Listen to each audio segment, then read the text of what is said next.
Sure. I want to sit with you all. No, you get the big one. Okay, great. In case you want to lie down or lounge around. Nice. So, Deepika. Can I sit closer to you? Of course you can. So, Deepika, 8 years to number one. What is the Deepika Padukone formula to success? There's no formula. There's no... I think you have to enjoy what you do and, believe, Things will always not go your way. There will be times where things will be difficult. There'll be times when you wanted things to be a certain way and they don't go that way. But I think through the years, I think the one thing that I've learned is to be patient and to really believe in yourself. I mean, you can have, amazing people around you telling you different things. Some people really believe in your vision and some people won't. Some people will also discourage you and say, you know what, are you sure you want to do this? Are you sure you want to wait? Are you, why don't you try something else or do something else? I think it's important to be, at least I fortunately had a lot of clarity about what I wanted to do with my life and for myself. And, I've been very patient through all of it. And I'm not someone, I don't give up easily. Deepika, which one of these characters that we just saw was the hardest to transform into? I think Cocktail and Chennai Express.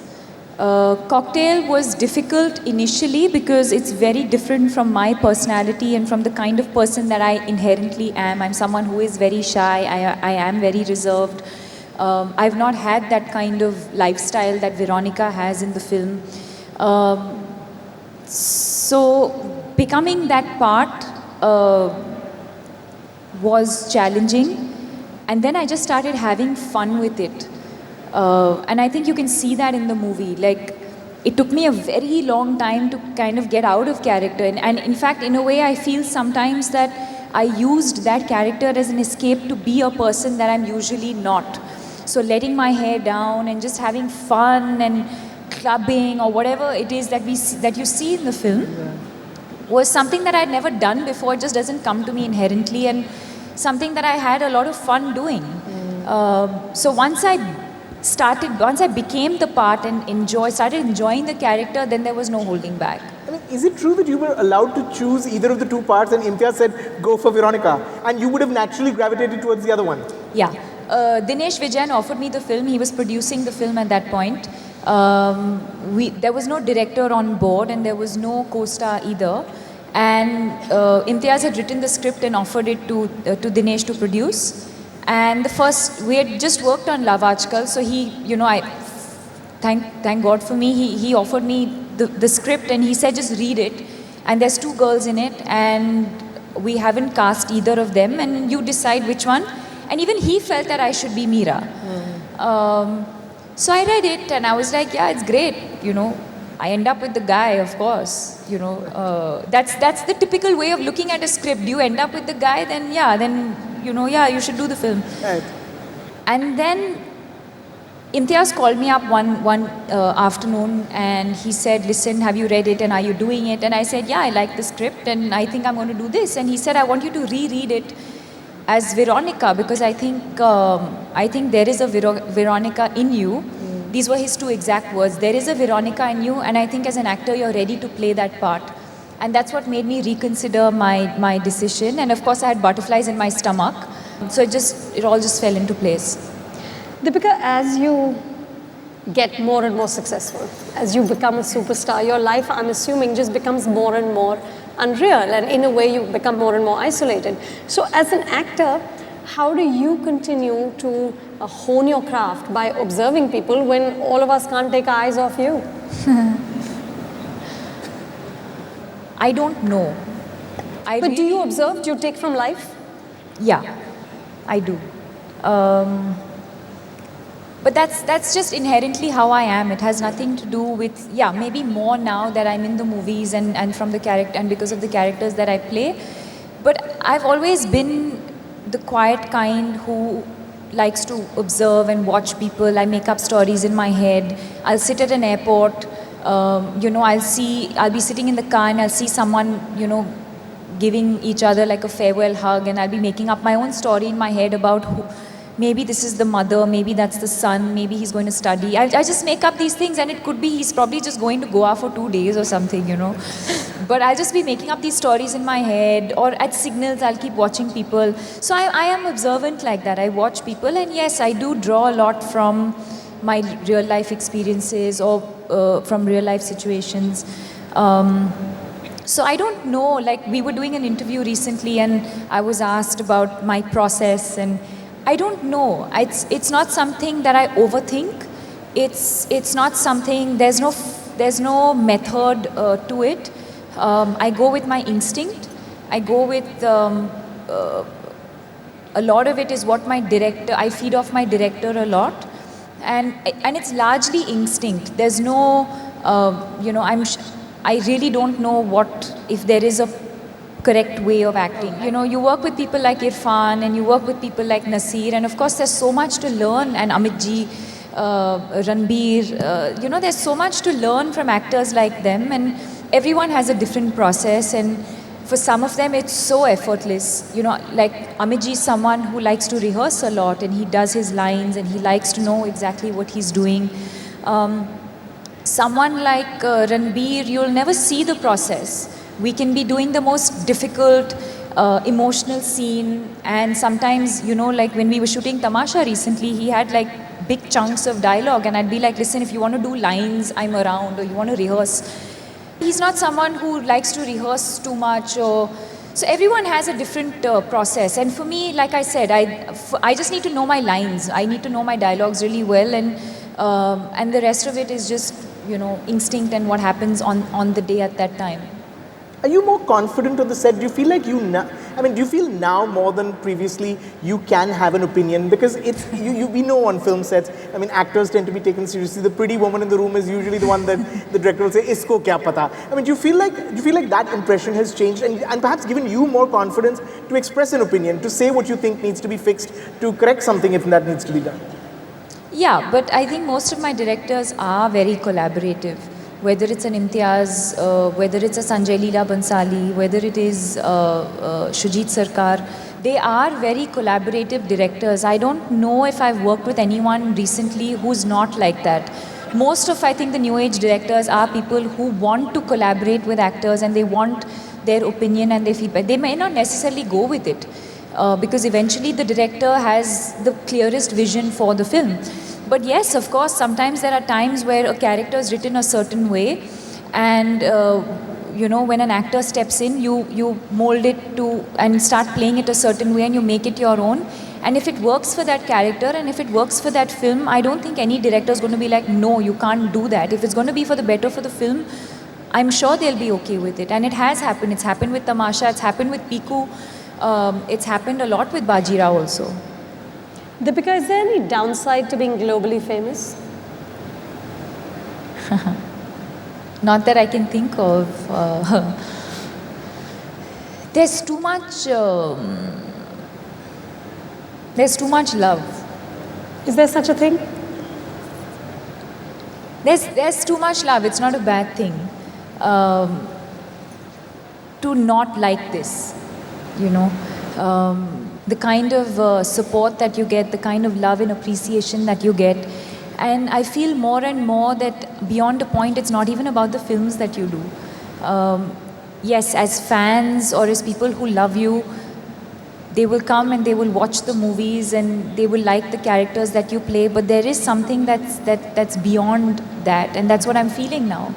That it's not just that Friday, or it's not just that one success or one failure that's going to define the love that I receive from the people who do give. You know, it's unconditional. We have a message from one of your co-stars. He's an actor who says he loves working with you. You've helped his process and you've helped him as an actor. And he has some words of sort of advice, because we asked him what next for Deepika. What is she? You know, what do you think is going to be the next height she's going to sort of scale? So let's take a look at this message from one of your co-stars.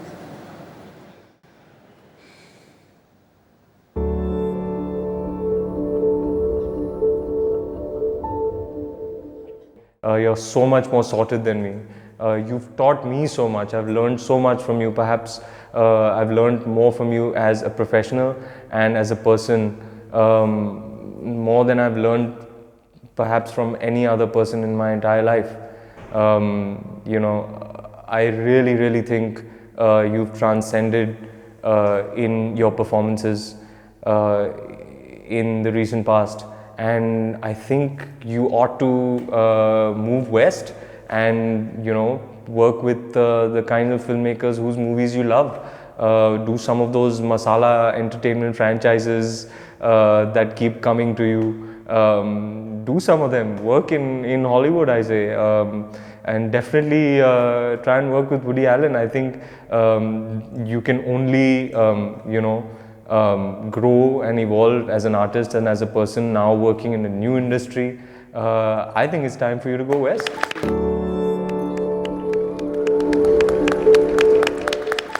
I wonder what he would do if you went west. But on a serious Tag note, along. no, on a serious note, you were offered Fast and Furious 7. Why aren't you doing it? Why? I mean, you didn't do that. Why aren't you pursuing this great career in Hollywood? Well, it is something that I would not like to explore now. I would be lying if I said that there was no interest. There has been. There has been for a long time. I just feel like the same way that I needed to be ready to join this industry and be here. I was offered my first film way before I actually did my first film. But fortunately, I think a better sense prevailed, and I'm someone who didn't jump at that first opportunity. And I think that if anyone else was in my place, I think they would have jumped at that opportunity, because it couldn't have been better than that at that point of time. But I really had to like sort of hold myself back and say, listen, if I had probably started my career at the time that I was offered my first film, I probably would not have been here today. I probably would have just made a complete mess of my career, and, you know, I think there is a time for everything. And I'm someone who is looking at being here, you know, in the long run. I'm not someone who, I am very, very ambitious. I'm someone who believes that just like in the West, you can have a great professional career and personal life as well. And it's only over here that we're subject to sort of what next, or, you know, this question of shelf life keeps arising every now and then. And I feel that it's something that only we in our industry are sort of asked or subject to. And I think really those times have changed now. And so, yes, I do look at myself being around for a very, very long time. And I think I'm ready now to sort of explore other sort of, I don't know, avenues or whatever, you know, working with people in the West. I think the Fast and the Furious was a great opportunity for me. But I'm glad that I stuck to promoting Ram Leela, because I think it needed me at that point. And I'm glad I did, because it won me a Filmfare. Well, they're not stopping making any Fast and Furious films. There's 8, 9, 10, and several more in plan. So yeah, so I mean, if to answer the question, I mean, if something exciting as that comes up again, I would most definitely be open to exploring that. I know we've spoken about it, that the sporting discipline, being in a home where sports was so important, has really defined the person that you are, more than perhaps mentors in the film industry and, you know, and you know, colleagues that you work with. Can you talk about that and how that you feel has shaped your personality? Huge influence. I think sports has had a huge influence in my life. And in fact, just now backstage, somebody said, you know, I would like to ask you a question. You know, what was the one topic that you would like to talk about if I was interviewing you? And I would have liked to talk about sports in India. It's something that we completely neglect. When I say neglect, yes. Do we all know cricket? Of course we know cricket. And now we know ISL, and now we know your kabaddi and all of that. Are we headed in the right direction? Yes, we are. But I think there's so much more that sports can do for ourselves, for our culture, for our country. So yes, I think sports has been a very, very important part of my growing up years. I come from a sports family, and I know the difference that it has made to my approach to life. Success, failure, discipline, patience, all of that. And yes, I can sit here and talk about it, but unless you've experienced it yourself, I don't think you'll value it as much. So yes, I think that's something that has had a huge influence in my life, and not just my approach in life, but also physically in terms of taking care of myself, understanding the importance of being physically and mentally fit. And yes, I mean, if there's something that I could do for the country, I would also like to talk about sports and what more we can do. You have 2 movies coming out within weeks of each other. You have Tamasha, and then literally weeks after you have Bajirao Mastani. What's the feeling like? I mean, what do you go through? Is there anxiety? Is there excitement? Are you able to enjoy the moment, or is it really just that whole you're on this crazy publicity tour trying to promote 2 movies at the same time? Is there any time to really enjoy the fact that you've completed these films, that people are responding to these trailers and these songs, and and hopefully and these are good films, or certainly that you enjoyed those experiences? Yeah, I've definitely enjoyed the experience on both these films. But I think in most cases, it's been like that for me in the last 3 years. It's been like that, where I'm finishing a film, I'm promoting the next, I'm finishing another film, promoting some other film. Are you just working really hard? I like working. Okay. I love my work. I mean, how many of us really today get to do what we love doing? And I'm a workaholic. So I can work round the clock. And my mind, even if I'm not physically working, I think the mind is constantly doing something or the other. And even if it's not necessarily film-related work or endorsement-related work, I live alone in Bombay. I have a house to run. You said once you enjoy filing and paperwork. I'll never forget that.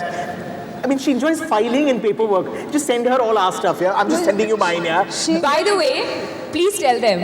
Yeah, when I asked her to be, she's on the board of trustees of the Mumbai Film Festival. When I asked her to be on the board, she said, I'll be the assistant producer. Yeah, the secretary. I'll be the secretary of the Mumbai. I said, really? I said, I want to be the secretary. I love doing paperwork. I love Oh man, do you believe this, guys? No, nobody believes you. Nobody believes this. Listen, if you're hiring, I'm available. I want to know what... I have to tell you, I bought a shredder, like a shredder to shred paper. It's so therapeutic.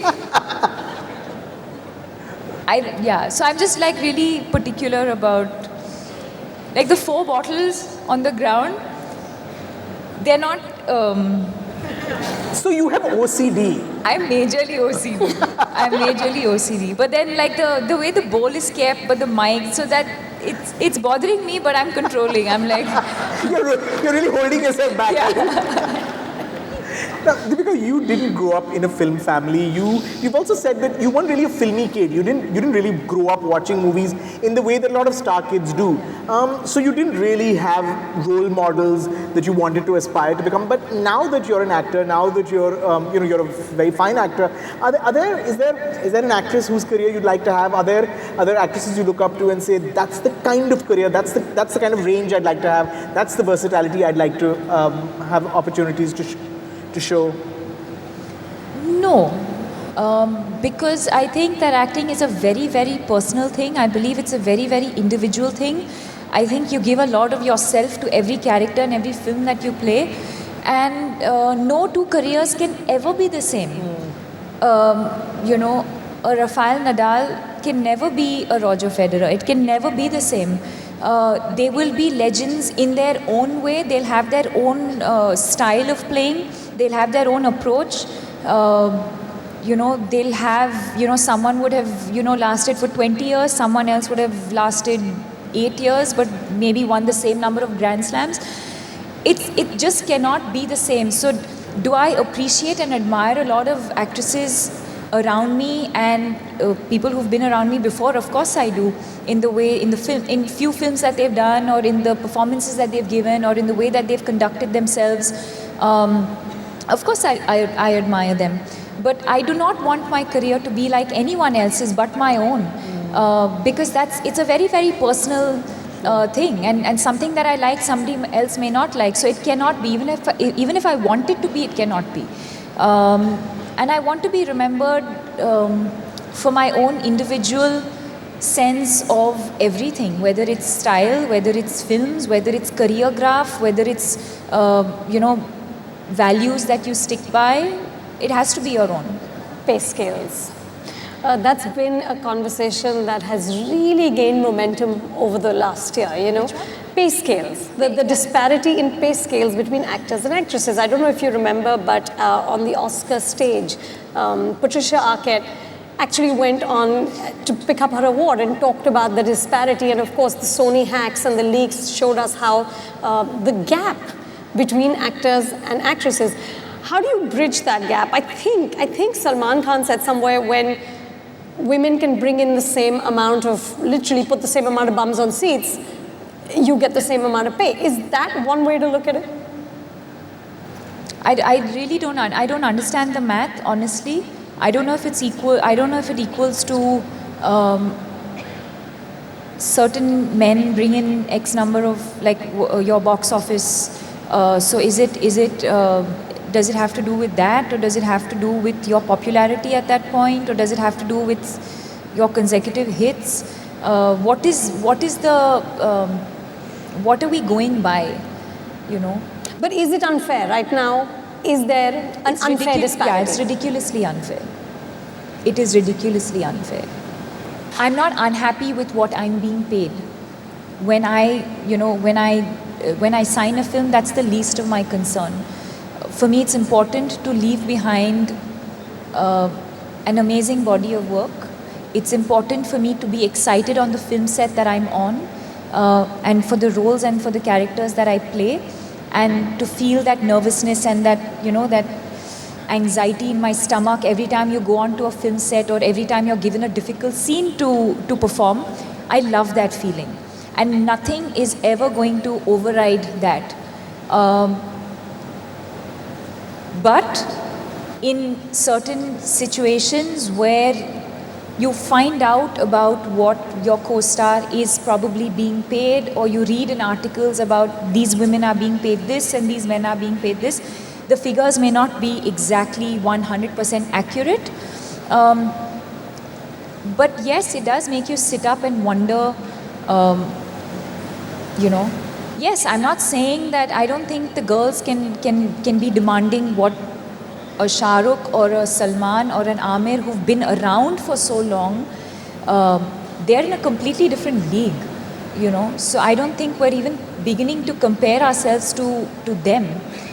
But I think it's time that there is some sort of equality, at least between what the current generation is.